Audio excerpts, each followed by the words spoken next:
The first thing Victoria Whitmore said when she stepped onto my porch was, "By authority of the Willow Creek Estates HOA, this property is now under community seizure."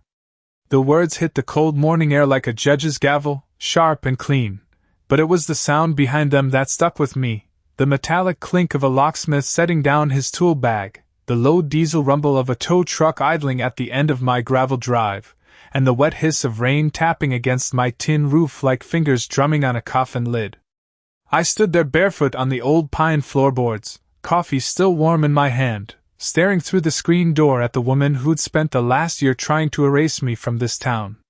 What Victoria didn't know was that by sunrise tomorrow, half the people standing behind her would be begging me not to sign a single piece of paper. My name is Ethan Caldwell. I'm 46 years old, born and raised on this farmhouse sitting on 12 acres of Tennessee soil my grandfather bought in 1958 for $11,000 and a handshake. The house smells like cedar, old books, and black coffee because that's what it's always smelled like. The porch still groans in the same spots it did when I was 10, running in from summer storms with mud on my boots. My father used to say land remembers who works it. Every fence post out there, every rusted hinge on the barn, every inch of gravel under those tires outside was put there by somebody in my bloodline.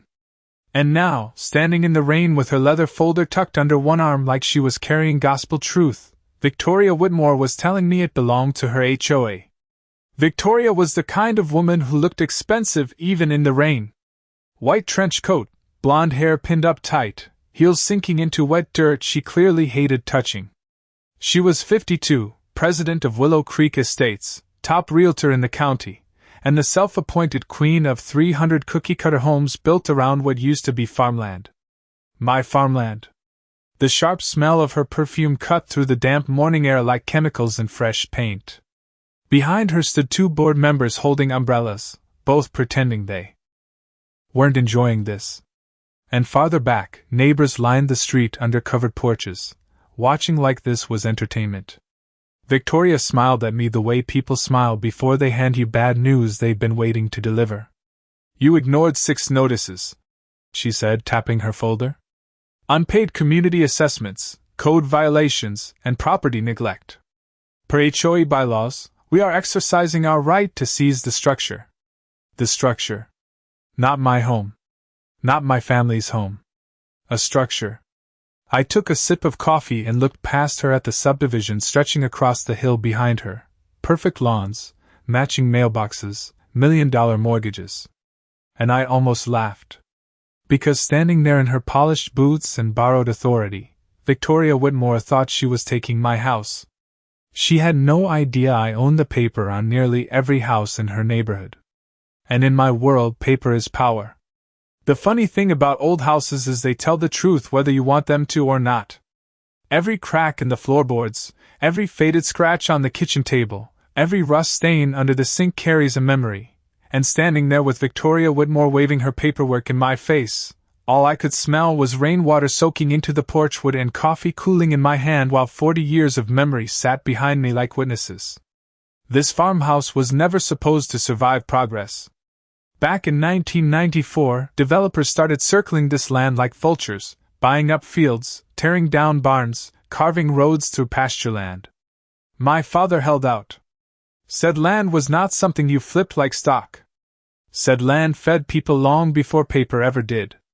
He died in that back bedroom 12 years ago with dirt still under his fingernails and mortgage ledgers stacked beside his bed. He left me the house, the acreage, and one lesson I never forgot. Never let anyone convince you paper matters more than ownership. That was ironic considering paper became my entire business. But Victoria did not know that. To her, I was just Ethan Caldwell, the guy in work boots with peeling paint on his barn and an old Ford truck parked under a lean-to. The stubborn farmer who refused HOA membership when Willow Creek Estates broke ground 8 years ago. They built that neighborhood right up to my fence line. 312 homes packed tight together like dominoes, all with 30-year fixed mortgages and polished stone entrances.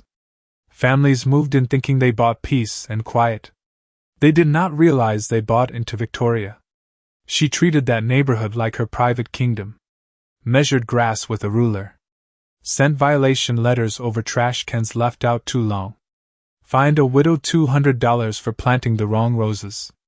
Everybody hated her, but nobody fought back because mortgages make people careful. Debt makes people obedient. I kept to myself. Woke up at 5 every morning, fixed fence lines, checked the livestock on the back pasture I leased out, and drank coffee on the same porch every night listening to crickets. The smell of cut hay in summer. Wet soil after rain. Wood smoke in winter. That was my life. Quiet. Predictable. Until Victoria decided my house was a problem. It started small. Letters taped to my mailbox saying my barn was an eyesore. Complaints that my tractor was visible from subdivision roads. Warnings about property value impact. I ignored them because I was not in her HOA and never signed a covenant. But then came the strange part. Surveyors. Men in bright orange vests measuring near my fence. Contractors asking if I was ready to sell. Victoria showing up in heels too clean for country dirt, smiling like a shark in church clothes, telling me the community had expansion plans. She wanted this land, not because it was valuable by itself, but because my farmhouse sat dead center where her grand new entrance was supposed to go. Stone gates, fountains, decorative brick walls. That was her dream. And my front porch was in the way.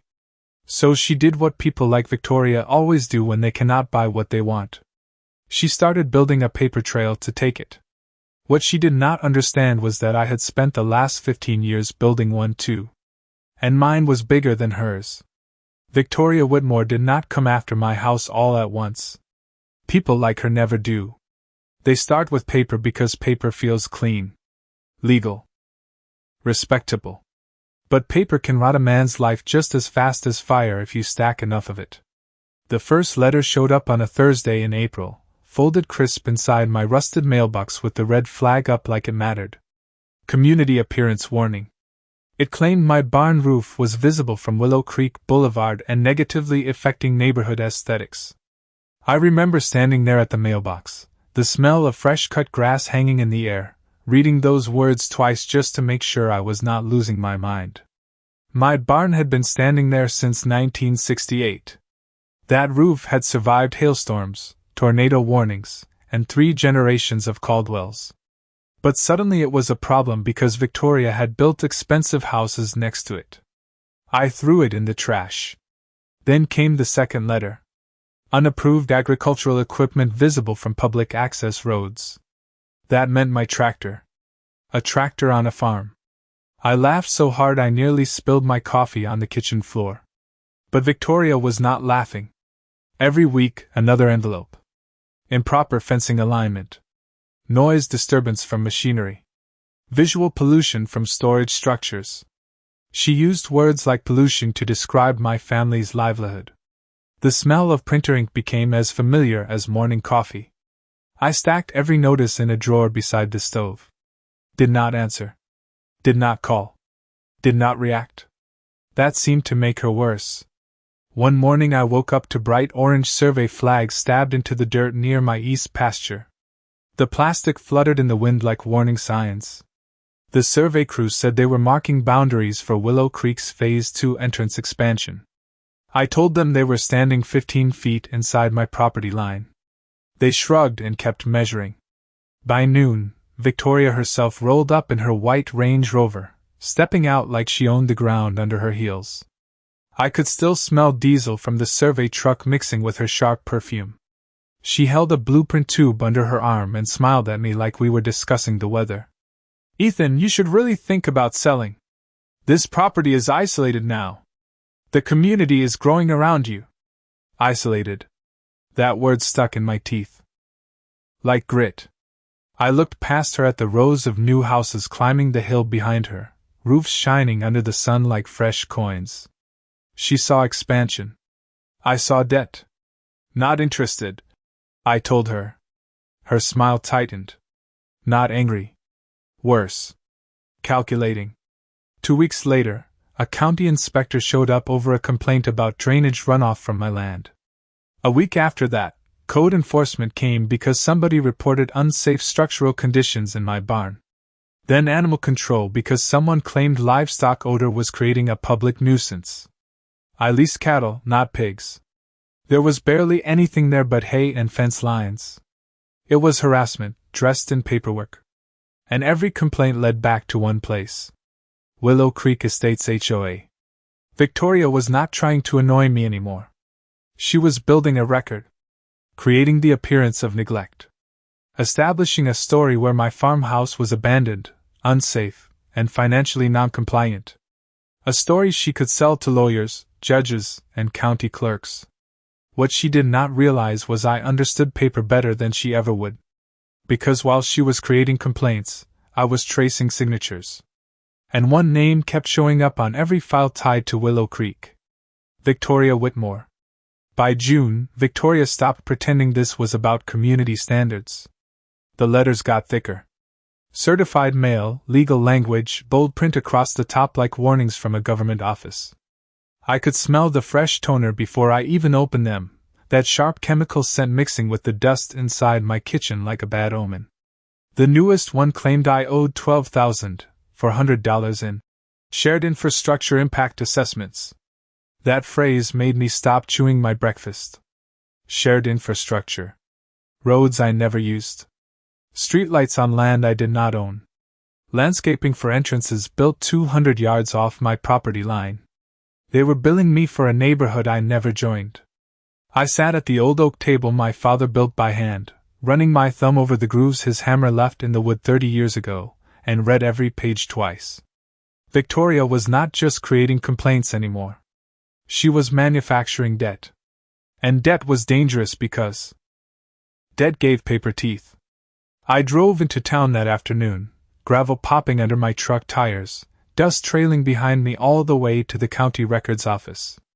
The courthouse smelled like old paper and floor polish, same as it had when my father brought me there as a kid to record deed transfers. Mrs. Jenkins still worked the records desk, 70 if she was a day, glasses hanging on a chain around her neck. She knew my family. She slid the documents across the counter after 20 minutes of searching, and what I saw made my jaw tighten. Victoria had filed a preliminary lien request against my farmhouse. Not approved yet but filed. Based on unpaid HOA assessments tied to community benefit inclusion. That was legal nonsense dressed up in formal language. But it was enough to start the machine. Enough to create pressure. Enough to scare most people into settling. I could almost hear my father's voice in my head. Never let paper scare you. Read who signed it. So I did. Every complaint. Every assessment. Every lien notice. Victoria Whitmore's signature sat on every single one, neat and polished in blue ink. Same pen pressure. Same tilt to the W. But there was something else. Tucked inside the filing packet was a supporting property valuation from Whitmore Realty Group. Her own company. She was valuing my land low to justify seizure, and valuing the expansion land high for her investors. That was conflict of interest so obvious it almost felt lazy. But greed makes people sloppy. That night, rain tapped against the kitchen windows while I spread every document across the table under the yellow light over the sink. Coffee gone cold. Ink stains on my fingers. And then I saw it.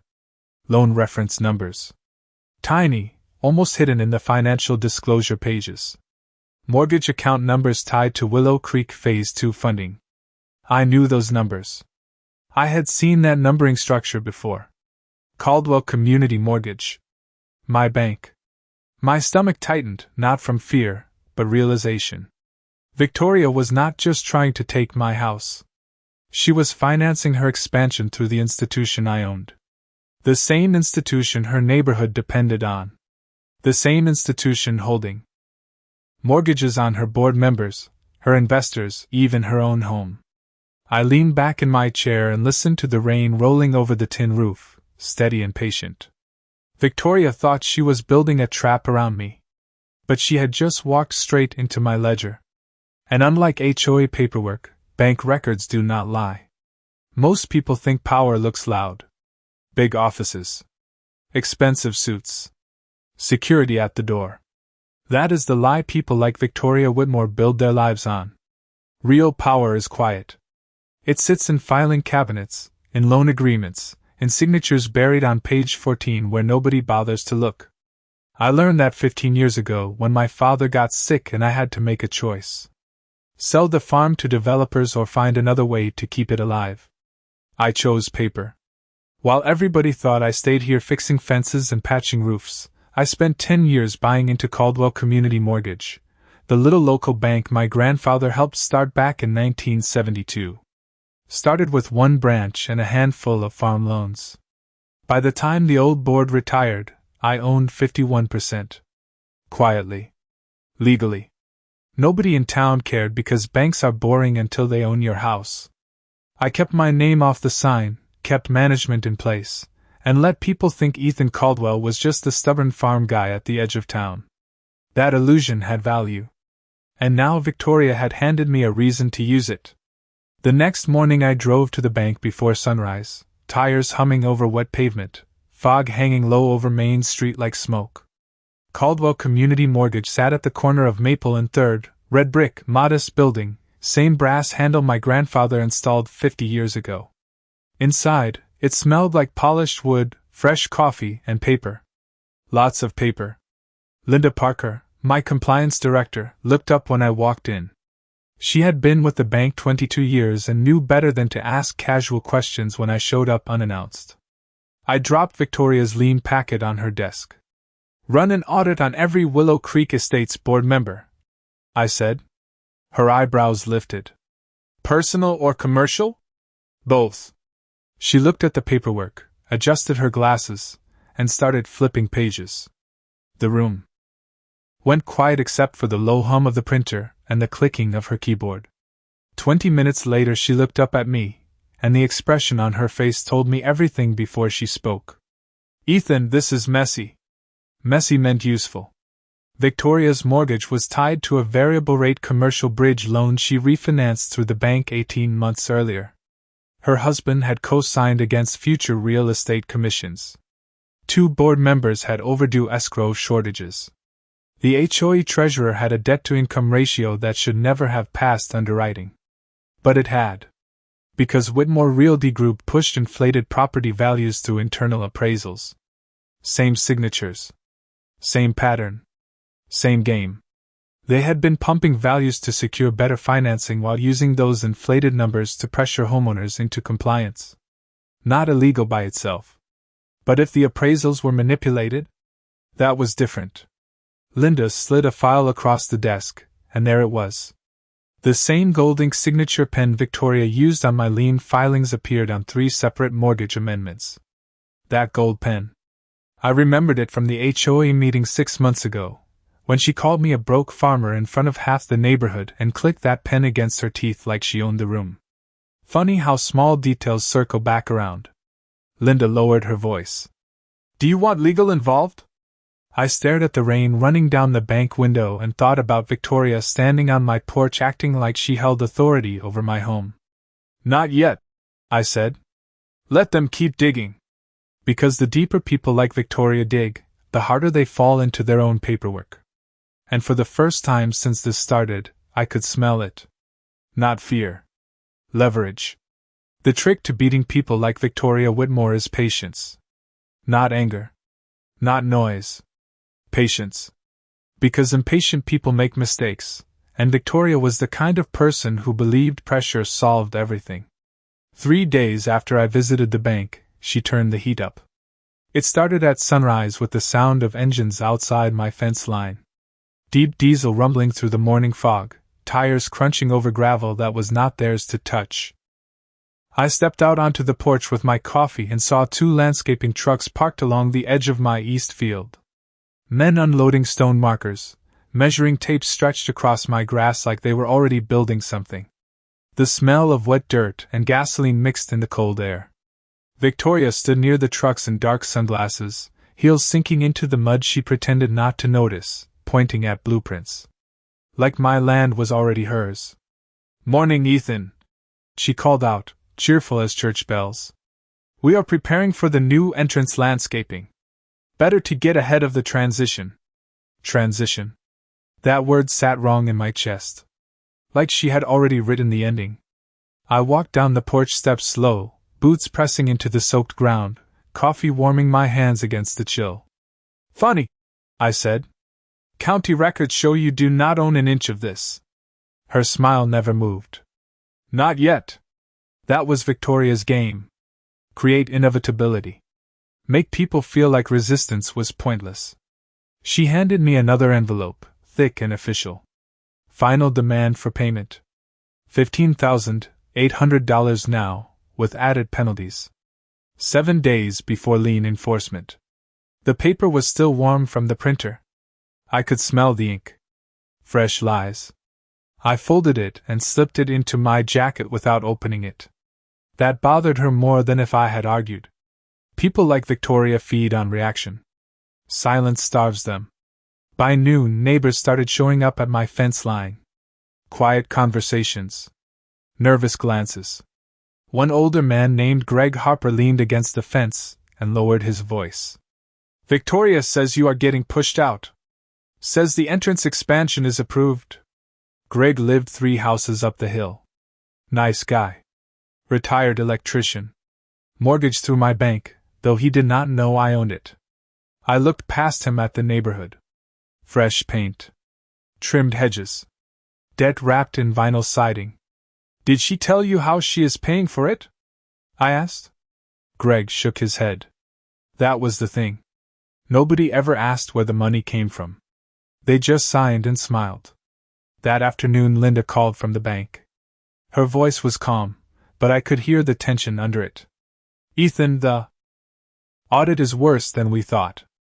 I closed the barn door behind me and leaned against the old wood, smelling hay and machine oil, while rain tapped lightly against the metal roof. "How bad?" Silence. Then papers shifting on her end. Victoria moved HOA reserve funds into collateral accounts to secure her personal development loan. That crosses lines. My grip tightened on the phone. HOA reserve money was supposed to protect homeowners. Roof repairs. Shared maintenance. Emergency costs. She had leveraged it for her expansion. For my land. And the board? I asked. Signed off on it. Of course they did. The same board standing on my porch 3 days ago pretending this was legal. That was the moment I understood it clearly. This was never about community standards. Never about compliance. Victoria was gambling her entire neighborhood to force me out and build her grand entrance. And if her financing collapsed, every house tied to those reserve-backed agreements would feel it. The smell of rain drifted through the barn cracks, cold and sharp. Victoria thought she was cornering a farmer. She still did not realize she was standing on borrowed money. My money! The final notice came on a Monday, hand-delivered, folded inside a white envelope so thick it felt like cardboard. 7 days. That was the deadline Victoria gave me before formal lien enforcement moved forward. 7 days before she tried to turn fake debt into real ownership. I stood in my kitchen with that envelope in my hand, the smell of bacon grease still hanging in the air from breakfast, rainwater dripping off my jacket onto the hardwood floor, and for the first time since this started, I smiled. Because 7 days was exactly what I needed. Linda and I spent the next 48 hours buried in records. Loan files stacked across the conference room table at the bank, pages spread like maps of somebody else's bad decisions. The air smelled like printer toner and stale coffee. The kind of smell that means truth is hiding somewhere in paper. By Tuesday afternoon we found it. Victoria had signed personal guarantees against future HOA development income that did not exist yet. Future lot sales. Future dues. Future expansion. She had leveraged promises as collateral. Worse, she used reserve fund statements as supporting assets to strengthen her commercial loan package. That crossed into misrepresentation territory. Not criminal by itself, but enough to freeze financing if compliance flagged it. And if financing froze, her expansion died. I stared at those numbers until they blurred, listening to the low hum of the bank air conditioner and the ticking wall clock. All that pressure she put on me. All that paper she weaponized. And it was all tied to fragile debt built on assumptions. Assumptions I controlled. Wednesday night, Victoria held an emergency HOA board meeting. I knew because Greg Harper called me. Said she was telling residents the seizure process was almost complete. Said my farmhouse would be gone by the end of the month and the new entrance fountain would break ground by fall. A fountain. That almost made me laugh. I sat on my porch that night, listening to frogs croak near the creek, the smell of wet soil rising in the dark, and looked at the land my grandfather bled for. She had already spent my dirt in her head. Already sold it in brochures. Already promised it to investors. But paper promises are dangerous when the paper owner changes his mind. Thursday morning, I made one phone call. Not to a lawyer. Not to Victoria. To Robert Hayes, senior counsel for Caldwell Community Mortgage. Been with the bank 20 years. Sharp as broken glass and twice as precise. I slid the files across his desk, and he read in silence for 20 minutes.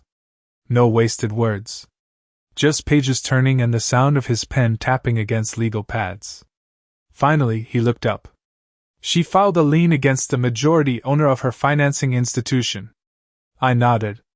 Without knowing it. Robert leaned back in his chair and smiled the way lawyers smile when they smell leverage. That is going to complicate her week. By Friday, compliance issued formal notices. Internal review of Whitmore Realty appraisals. Suspension of pending development draws. Temporary freeze on reserve-backed collateral movement. All legal. All quiet. No sirens. No courtroom drama.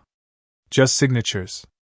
That afternoon, Victoria showed up at my farmhouse again, but this time she was alone. No board members. No trucks. No confidence in her walk.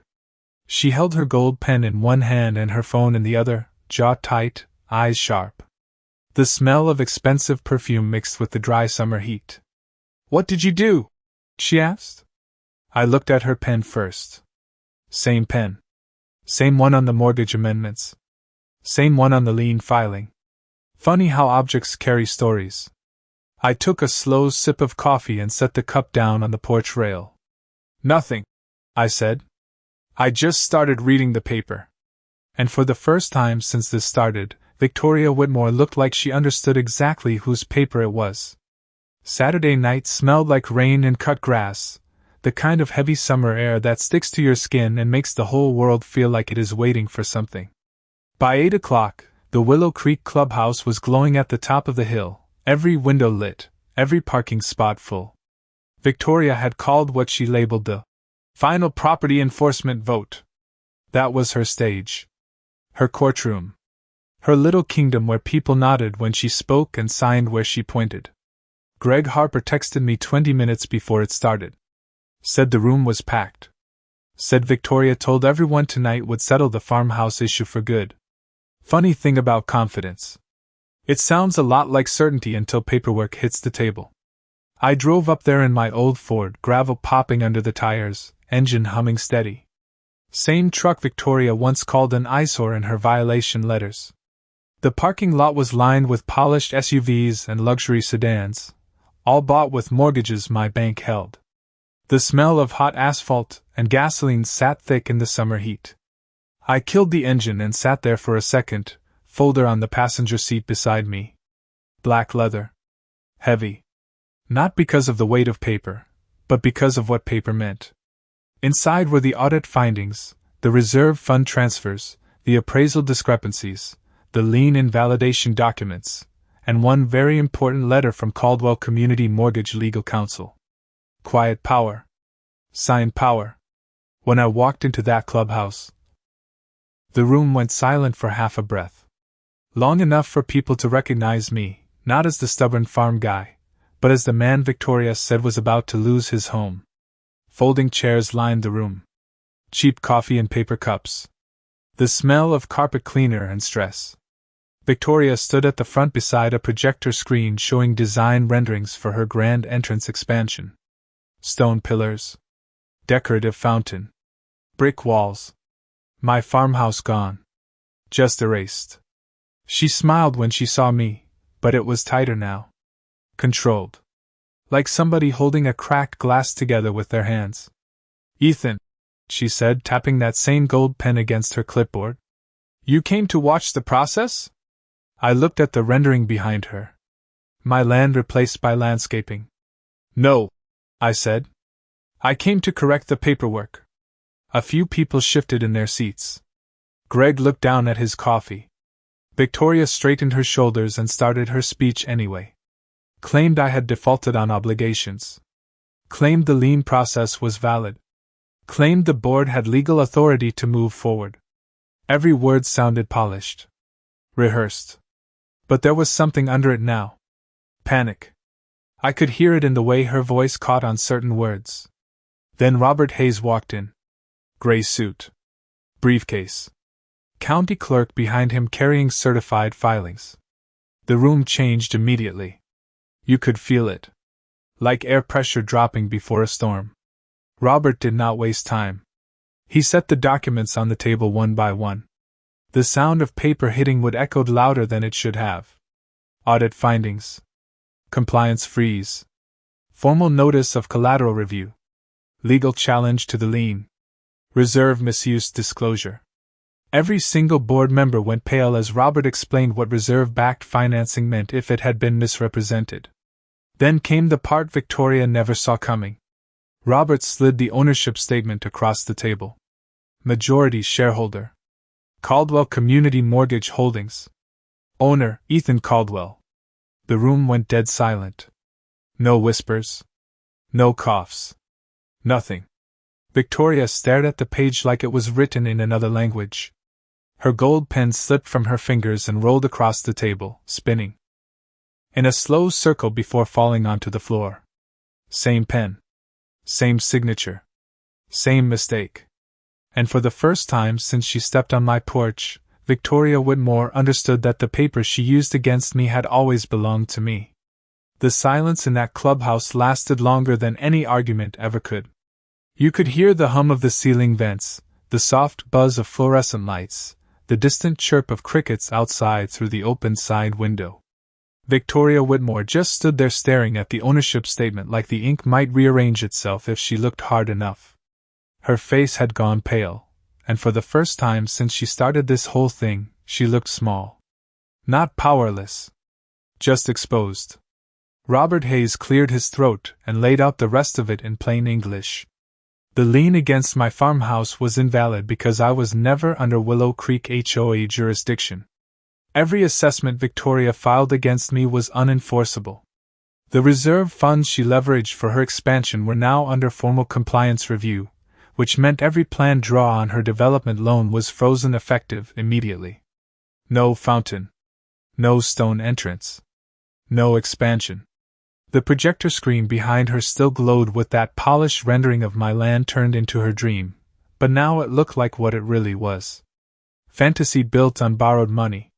One of the board members, Tom Ellis, pushed his chair back so hard it scraped across the tile like nails against metal.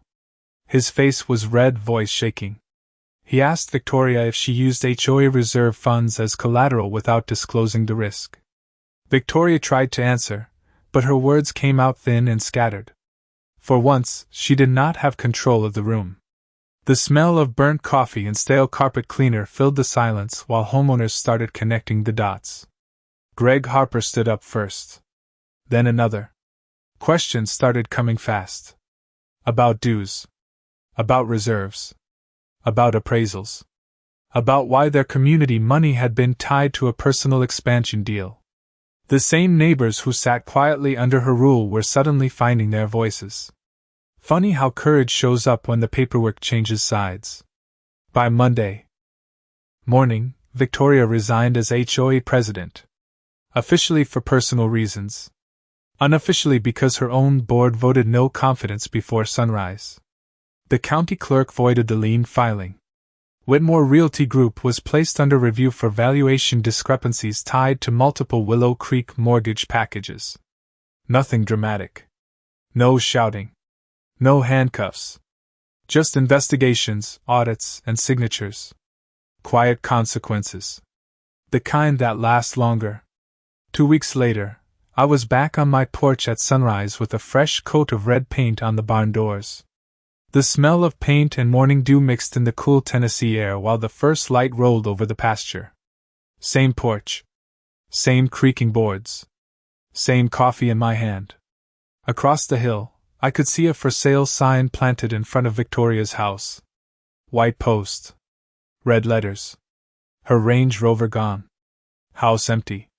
Turns out when your financing gets reviewed and your commissions dry up, those mortgage payments start feeling real heavy. I never called her. Never celebrated. Never had to. The land stayed where it had always been. Quiet. Steady. Honest. Greg stopped by that afternoon and leaned against the fence, looking out over the pasture. He asked me why I never told anybody about the bank. I looked at the old farmhouse, the chipped paint catching sunlight, the porch my father built, the dirt my grandfather worked with his hands. Because real power does not need to introduce itself, I said. That night, the wind moved through the trees the same way it always had, carrying the smell of hay and rain and old wood across 12 acres of land nobody would ever touch again.